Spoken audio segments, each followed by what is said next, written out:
বাঁধাকপি রান্না করতে করতে কি একঘেয়েমি হয়ে গেছে, কেউ পাতে তুলতে চাচ্ছে না? তাহলে বাঁধাকপি একবার এভাবে রান্না করে দেখুন। যার পাতেই একটু দেবেন সে আরেকবার চেয়ে খাবে। নমস্কার বন্ধুরা, আমার চ্যানেল না এখনও সাবস্ক্রাইব করা থাকলে চ্যানেলটাকে সাবস্ক্রাইব করার অনুরোধ রইল নিত্য নতুন ভিডিওর নোটিফিকেশান পাওয়ার জন্য। বাঁধাকপি রান্নার একঘেয়েমি দূর করার জন্য 2 ঘন্টা আগেই আমি হাফ কাপ পরিমাণ মুগ ডাল উষ্ণ গরম জলে ভিজিয়ে রেখেছিলাম।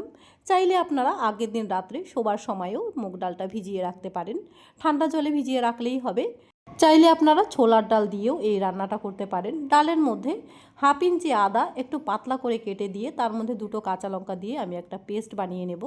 এবার বাঁধাকপির মধ্যে অল্প পরিমাণে একটু লবণ ছিটিয়ে নিয়ে আমি বাঁধাকপিটা হাত দিয়ে ভালো করে মথে নিচ্ছি। আপনারা চাইলে বাঁধাকপিটা একটু সেদ্ধ করে নিতে পারেন। অনেকেই কিন্তু প্রেসার কুকারে বাঁধাকপি দিয়ে একটা সিটি দিয়ে নেয়, তবে এখন সিজনের বাঁধাকপি সেদ্ধ না করলেও হবে। বাঁধাকপিটা এভাবে হাত দিয়ে ভালো করে চটকে মেখে নিয়ে কিছুক্ষণের জন্য রেখে দিলে দেখবেন বাঁধাকপিটা অনেকটাই নরম হয়ে এসেছে। বাঁধাকপির এক্সট্রা জল ছেঁকে নিয়ে তারপরে রান্নাটা করলে সেদ্ধ করার কোনো প্রয়োজনই হবে না। আমি হাত দিয়েই বাঁধাকপিটা ভালো করে চটকে মেখে নিয়ে সাইডে রেখে দিলাম। আর এদিকে দেখুন ডালটা আমার পেস্ট বানিয়ে নেওয়া হয়ে গেছে। ডালের মধ্যে হাফ টিস্পুন পরিমাণ লবণ আর হলুদ গুঁড়ো দিয়ে এবার আমি বড়াগুলো তৈরি করে নেব। হাত দিয়ে একটু ভালো করে ফেটিয়ে নিতে হবে। সাথে ফ্লেভারের জন্য একটু কালো জিরে দিয়ে দিচ্ছি। চাইলে এখানে আপনারা কিছু মশলাও ব্যবহার করতে পারেন, তবে নিরামিষ রান্নাতে তেমন কোনো মশলা দেওয়ার প্রয়োজন নেই। আমি সাদামাটাভাবেই বড়াগুলো তৈরি করে নেব। সেই জন্য কড়াইতে সর্ষের তেল ভালো করে গরম করে নিয়েছি। কড়াইটাকে প্রথমে ভালো করে গরম করে নিতে হবে। যে কোনো রান্নাতেই কড়াইটাকে যদি ভালো করে গরম করে নেওয়া যায় কোনো কিছুই কড়াইয়ের তলাতে ধরে লাগে না। কড়াইটাকে ভালো করে গরম করে নেওয়ার পর সর্ষের তেলও ভালো করে গরম করে নিয়েছি।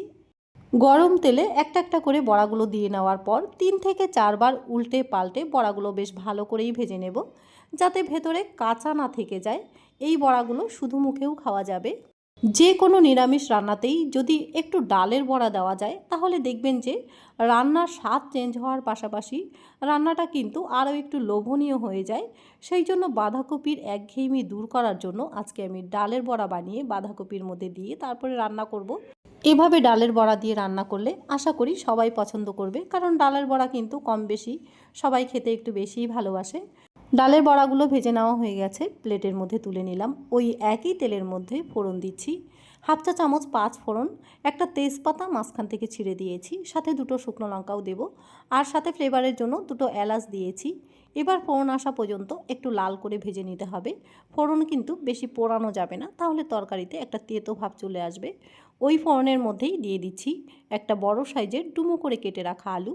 আলুগুলো ফোড়নের সাথে 1 মিনিটের মতন ভালো করে ভাজা ভাজা করে নিতে হবে, যাতে আলুগুলো ভেতর থেকে নরম হয়ে আসে আর ওপর থেকে সুন্দরভাবে ভাজা হয়ে যায়।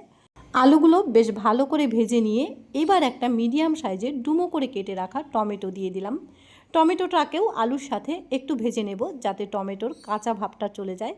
টমেটোর কাঁচা ভাবটা যখন চলে যাবে 1 ইঞ্চি আদা শিলনোড়াতে একটু পাতলা করে বেটে নিয়ে টমেটো আর আলুর সাথে কিন্তু ভালো করে কষিয়ে নিতে হবে। কষিয়ে নেওয়ার পর ওপর থেকে বাঁধাকপিগুলো দিয়ে নিচ্ছি। বাঁধাকপি দেওয়ার সময় হাত দিয়ে চিপে চিপে ভালো করে জল ঝরিয়ে নিতে হবে। বাঁধাকপির থেকে কিন্তু বেশ খানিকটাই জল বেরিয়ে আসে, সেই জন্য হাত দিয়ে চিপে চিপে ভালো করে জলটা ঝরিয়ে তারপরে ফোড়নের সাথে বাঁধাকপিগুলো আমি আবারও বেশ ভালো করে কষিয়ে নেব। বাঁধাকপি ফোড়নের সাথে কিছুক্ষণ কষিয়ে নেওয়ার পর কিছু মশলা এখানে অ্যাড করে নিতে হবে। তরকারির স্বাদ মতো লবণ এখন একবারেই দিয়ে নিচ্ছি। হাফ টিস্পুন পরিমাণ দিয়ে দেবো ধনে গুঁড়ো, 1 টিস্পুন পরিমাণ দিয়ে দিচ্ছি জিরে গুঁড়ো, আর গরম মশলার গুঁড়ো হাফ টিস্পুন পরিমাণ দিয়ে দেবো। ঝালের জন্য দিয়ে দেবো 1 চা চামচ শুকনো লঙ্কার গুঁড়ো, আর কালারের জন্য হাফ চা চামচ কাশ্মীরি লঙ্কার গুঁড়ো দিয়ে সব কিছু একসাথে খুব ভালো করে কষিয়ে নিতে হবে। এবার বাঁধাকপিটা যাতে সুন্দরভাবে মজে আসে সেই জন্য আমি 7 থেকে 8 মিনিটের জন্য ঢাকা দিয়ে রেখে দিচ্ছি। ঢাকনা খুলে আবারও নাড়াচাড়া করে এবার ভেজে রাখা ডালের বড়াগুলো দিয়ে নেব। ডালের বড়াগুলো দিয়ে নেওয়ার পর মিনিট 5 বেশ ভালো করে মজিয়ে রান্নাটা করে নেব। আপনারা চাইলে ডালের বড়াগুলো আগেও দিতে পারেন। ডালের বড়াগুলো দিয়ে নেওয়ার পর বেশ ভালো করেই মজিয়ে রান্না করে নিয়েছি, যাতে বড়াগুলো ভেতর থেকে সুন্দরভাবে সেদ্ধ হয়ে যায়। এবার নামানোর আগে 1 চা চামচ আমি এখানে ঘি অ্যাড করে নেব। 1 চা চামচ ঘি দিলে নিরামিষ তরকারির টেস্ট একটু বেশিই আসে। বাঁধাকপি একবার সাদামাটাভাবে এভাবে রান্না করে খেয়ে দেখুন, আশা রাখবো আপনাদের কাছে ভালো লাগবে। ভালো লেগে থাকলে লাইক শেয়ার সাবস্ক্রাইব অবশ্যই করবেন। ফিরে আসবো নতুন একটি রেসিপি।